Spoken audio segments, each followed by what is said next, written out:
ઘણા ભાજપના કાર્યકર્તા અને નેતાઓને જોઈને લાગે કે આ નેતાઓ કંઈ કામ ધંધો કરતા નથી તો કરોડપતિ કઈ રીતે થતા હશે। આ એક કોયડો હતો જેને આજે પૂર્વ નાયબ મુખ્યમંત્રી નીતિન પટેલ એટલે કે ભાજપના પીઢ નેતાએ ઉકેલી દીધો છે ને જાહેર મંચ પરથી જવાબ આપ્યો કે ભાજપ કરતા કરતા નેતા અને કાર્યકર્તાઓ કરોડપતિ કેવી રીતે બની જાય છે અને એના માટે એમને શું કરવાનું રહે છે। નીતિનભાઈનું કહેવાનું હતું દલાલી કરે છે આ લોકો। વિગતે વાત કરીએ જાહેર મંચ પરથી પૂર્વ નાયબ મુખ્યમંત્રી નીતિન પટેલે આપેલા ભાષણની અને ભારતીય જનતા પાર્ટીમાં ચાલી રહેલા ખટરાગની। વૈષ્ણવજન તો તેને કહીએ જે પીડ પરાઈ જાનાને રે। નમસ્કાર, હું છું આપની સાથે તુષાર બસિયા। નવજીવન ન્યૂઝમાં આપનું સ્વાગત છે। એક કહેવત છે ઘર કૂટે ઘર જાય, એટલે કે ઘરનો જ સભ્ય જ્યારે ઘાતકી બની સામે પડે અને જ્યારે તમામ ભાંડા ફોડી નાખે ત્યારે ઘરનું ધોવાણ થાય। સારા ઘરનું પણ ધોવાણ થાય અને ઘણી વખત એ પ્રકારનું ધોવાણ થાય કે જે ધોવાણ કૌભાંડોના કારણે ખુલ્લા પડવાના કારણે થતું હોય છે।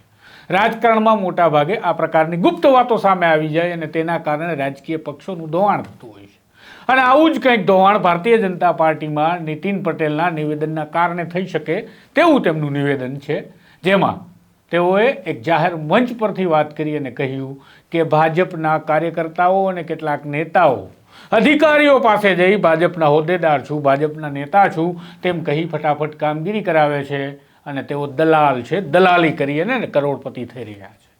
આ નીતિન પટેલના નિવેદન તેમને કડી તાલુકાના ડેરાણ ગામની એક શાળાના કાર્યક્રમ દરમિયાન આપ્યો હતો। આ ડેરાણ જૂથ કેળવણી ઉત્તેજક મંડળી સંચાલિત શ્રી દામોદર જીવરામ પટેલ નૂતન વિદ્યાલયના 75 વર્ષ પૂર્ણ થતા અમૃત મહોત્સવ ઉજવણીનો કાર્યક્રમ હતો, જ્યાં રાજ્યના પૂર્વ નાયબ મુખ્યમંત્રી નીતિન પટેલ આ નિવેદન આપી રહ્યા હતા।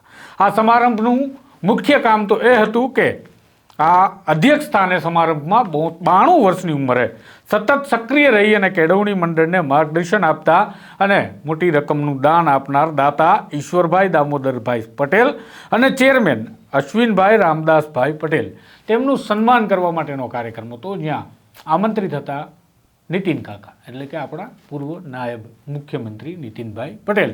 અને નીતિનભાઈ પટેલે જે ભાષણ કર્યું છે તેમાં તેમણે જાણે એક કોયડો ઉકેલી નાખ્યો હોય। લોકોના મનમાં જે સવાલ પેદા થઈ રહ્યો છે કે ભાજપના કાર્યકર્તા અને કેટલાક નેતાઓ કોઈ કામ ધંધો નથી કરતા, આખો દિવસ ભાજપ કરે છે, છતાં પણ કરોડપતિ કેમ બની ગયા? સાંભળો નીતિનભાઈએ આ કોયડો ઉકેલતો જવાબ શું આપ્યો છે। બધા દલાલો અને રાજકારણમાં દલાલ બધા થઈ ગયા છે। દલાલી કરી અધિકારીઓ જોડે ઓળખાણ રાખવાની, ભાજપનો હોદ્દેદાર છું, ભાજપનો કાર્યકર છું, નેતા છું, અધિકારીએ ફટાફટ કામ કરી આપે। આ ભાજપ સરકારે બધાને બહુ મોટા સુખી કર્યા અને દલાલી કરતા કરતા આજે બધા કરોડપતિ થઈ ગયા। તો આમ તમે હવે નીતિન પટેલના આ નિવેદન બાદ સમજી ગયા હશો કે ખરેખર શું ચાલતું હોય છે રાજકીય પક્ષોમાં અને ખાસ તો ભારતીય જનતા પાર્ટીમાં।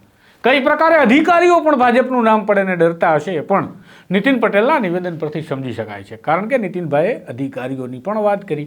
કારણ કે જો ભાજપ કરે અને અધિકારીઓ ફટાફટ કામ કરે છે તો એનો સીધો મતલબ છે બ્યુરોક્રેસી ભારતીય જનતા પાર્ટીથી ડરે છે, સત્તાથી ડરે છે। એટલે અરજદારોના કામ સમયે નથી થતા, પણ ભાજપ કરતો કાર્યકર્તા કે નેતા પહોંચે તો ફટાફટ કામ થાય છે અને એ કામ માટેની દલાલી ખાય છે એ કેટલાક ભાજપના નેતા અને કાર્યકર્તાઓ જે કરોડપતિ બન્યા ગયા છે આ દલાલી કરીને નીતિનભાઈ પટેલના કહેવા પ્રમાણે। નમસ્કાર।